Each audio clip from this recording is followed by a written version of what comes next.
an absurd play waiting for Godot, one of the characters asks, "Are you there?" The other one replied, "Am I?"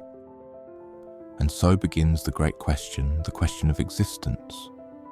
In Waiting for Godot, Beckett's characters wander in an uncertain reality, waiting for something, someone, a verification of existence. But what proof do we have that we are here, that we are real? René Descartes famously said, Cogito, ergo sum. I think, therefore I am. But is thinking truly the foundation of existence? If a machine can think, does it also exist in the same way that we do? Eastern traditions offer a different view. I feel, therefore I am. In Zen Buddhism, existence is not defined by thought, but by presence. The act of being, of experiencing the moment, is what makes us real. In Sufism, existence is felt through divine love, an interconnected rhythm of the universe. But if our existence is measured through feeling, what happens when feelings deceive us? When memories fade or emotions shift like waves against the shore? What if neither thinking nor feeling is real? What if our thoughts and emotions are mere lines of code in a grand simulation? Elon Musk once claimed that there is a high probability we are living in a simulation. Some physicists argue that reality itself may be an illusion, nothing more than data processing within an incomprehensibly vast computational system. If we are mere projections of a coded reality, then what defines being?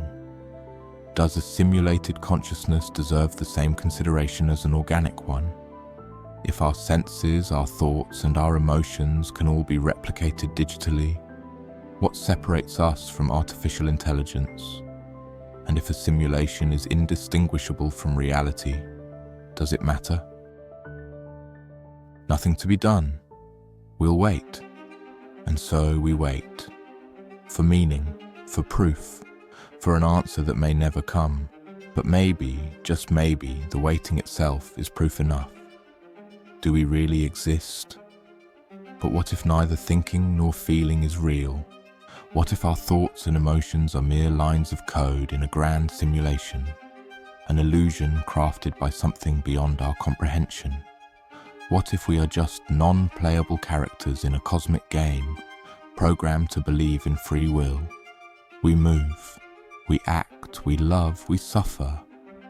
But are we truly in control, or are we puppets on invisible strings? And if that is true, then who are the real players? Are the great minds of history, the Platos, the Buddhas, the Einsteins, the ones trying to break the matrix? Have they glimpsed the architect of this reality while the rest of us remain placeholders, lost in an illusion? We wander through this vast universe waiting for meaning, waiting for validation, waiting for Godot.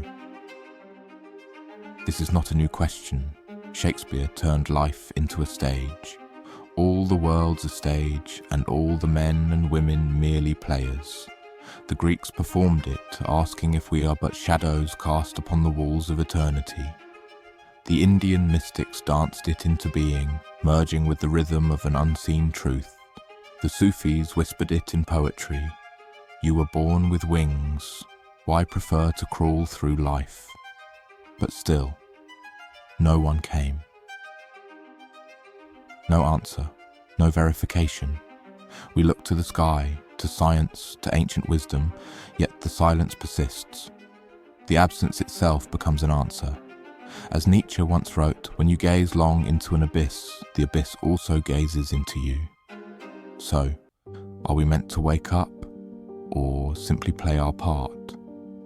If we are mere fragments of reality, perhaps the real question is not whether we are in a simulation, but whether we have the courage to step beyond it.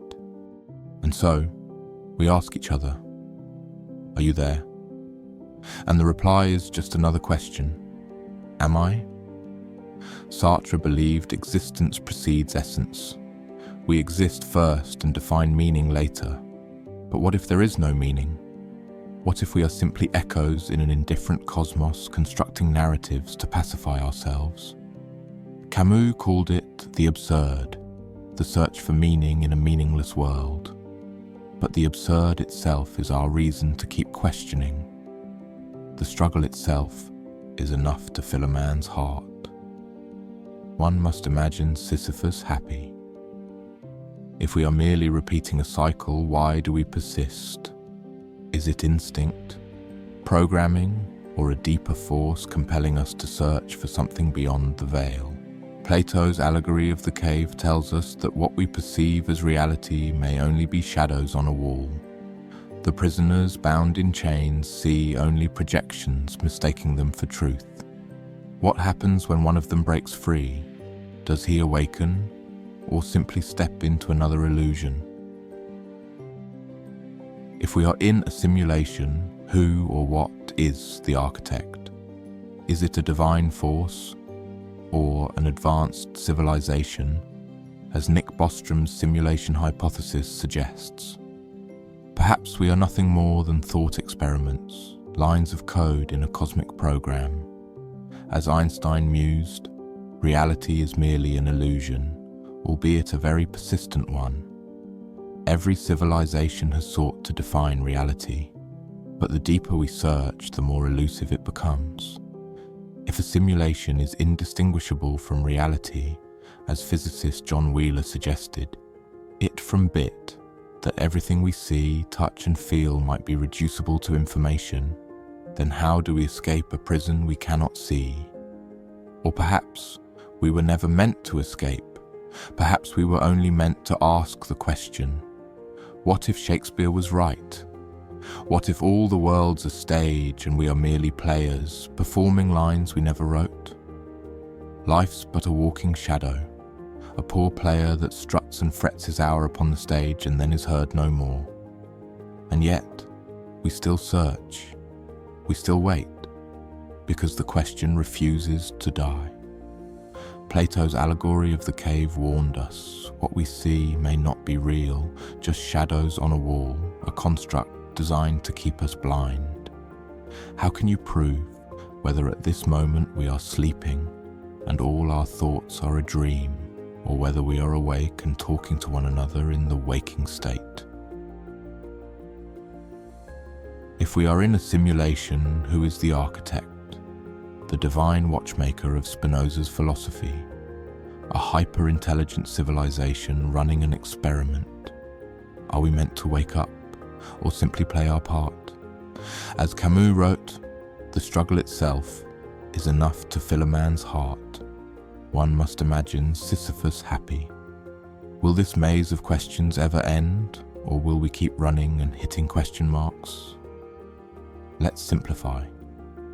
Out of infinite materials and entities around us, let's simplify to the best three to know that we exist or not.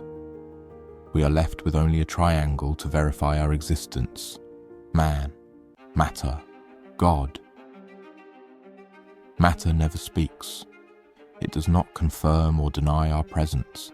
It simply exists, unfeeling, uncaring. It remains silent in its indifference, offering no answers, no affirmations, no solace. A rock does not know it is a rock, yet it continues to be. The stars burn with magnificent brilliance, yet they do not contemplate their own glow. Matter, vast and infinite, endures without self-awareness. But what of us? What of man? Man looks upon matter and questions his own existence. We ask, am I real? Does the universe acknowledge me? And yet, the universe remains silent.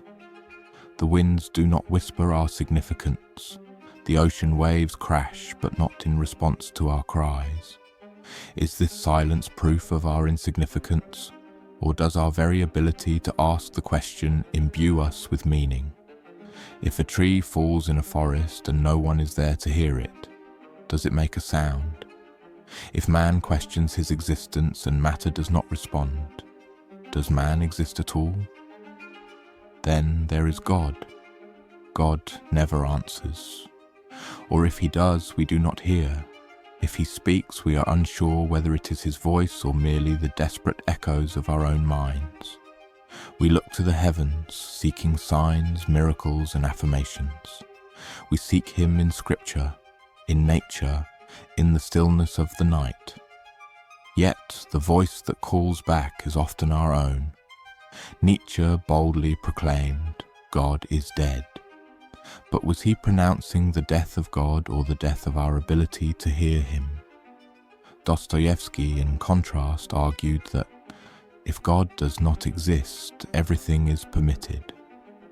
Without an absolute moral authority, are we left to drift aimlessly in the void of our own subjectivity? Man, in his finite wisdom, constructs meaning. We create stories, religions, and philosophies, tools to cope with the deafening silence. But do these constructs bring us closer to truth, or merely comfort us in the absence of answers? Do we believe because God exists, or does God exist because we believe? We fumble in the dark, questioning, doubting, forever seeking proof that may never come. Is the very act of asking this question a trap, a loop we are meant to chase without an end? Sisyphus, condemned to roll his boulder eternally, finds no answer, only the struggle itself.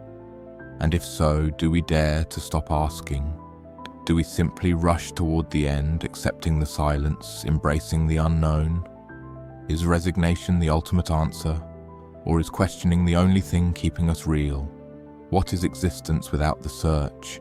What is man without the eternal why?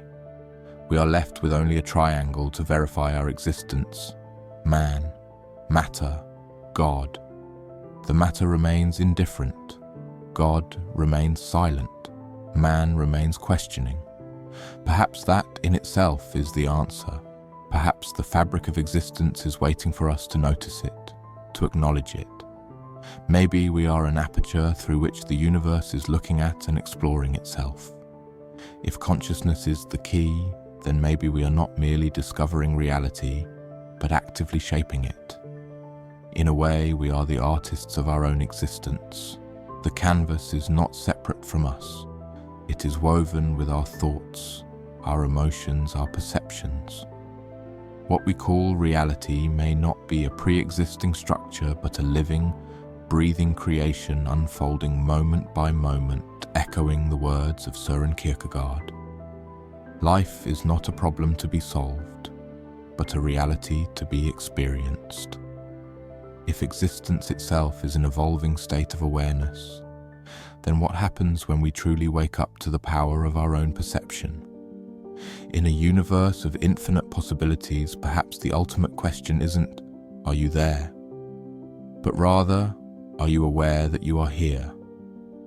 Reality is not a place to discover. It is a creation to realize. In the stillness, in the silence when we whisper into the abyss, "Are you there?" we must understand that the answer may not come from beyond, but from within. So, are you there? Are you willing to be aware of your own existence? To accept that questioning itself is the key to understanding, that the search is not a burden, but a gift. Perhaps existence is not something we verify. It is something we live, something we feel, something we embrace, or maybe it's a question we dare to ask. And in that question, in that shared moment of awareness, you ensure that I exist. I ensure that you exist. Hold my hand right now and tell me, am I here